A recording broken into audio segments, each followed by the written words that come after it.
Good afternoon. आप सब लोग कैसे हैं? आज मैं यहाँ पे हूँ आपके साथ एक मेजर प्रॉब्लम फीमेल की शेयर करने के लिए। That is a uterine fibroid. जो यूट्रस के फाइब्राइड्स होते हैं, जिसे नॉर्मल लैंग्वेज में हम लोग कहते हैं गांठें हो गई यूट्रस में।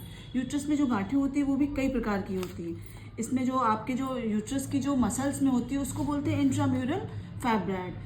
और दूसरी तरह की होती हैं, जैसे कभी कभी आपने सुना होगा बच्चेदानी के मुंह पे गांठें हो गई, जिसको बोलते हैं नेबोथियन सिस्ट।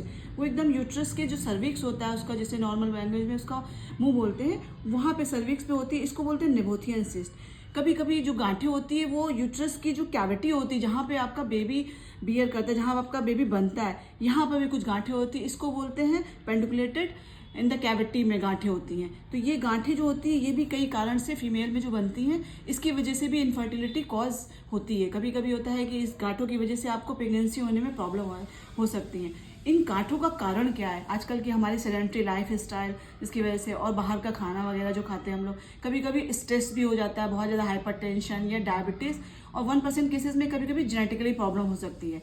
इसके साइन सिम्टम्स कैसे होते हैं? कैसे हम इसको पहचानें कि हमारे अंदर ये इस प्रकार की कुछ गांठें या फाइब्राइड, यूट्रस फाइब्राइड हो रही हैं? इसमें आपको बहुत ज़्यादा एब्डोमेन डिस्टेंशन होगा, आपका पेट बहुत फूलने लगेगा, आपको मेंसेस इरेगुलरिटी होगी, मेंसेस सही से नहीं आएंगे, कभी कभी मोशन और यूरिन में भी प्रॉब्लम्स होती हैं।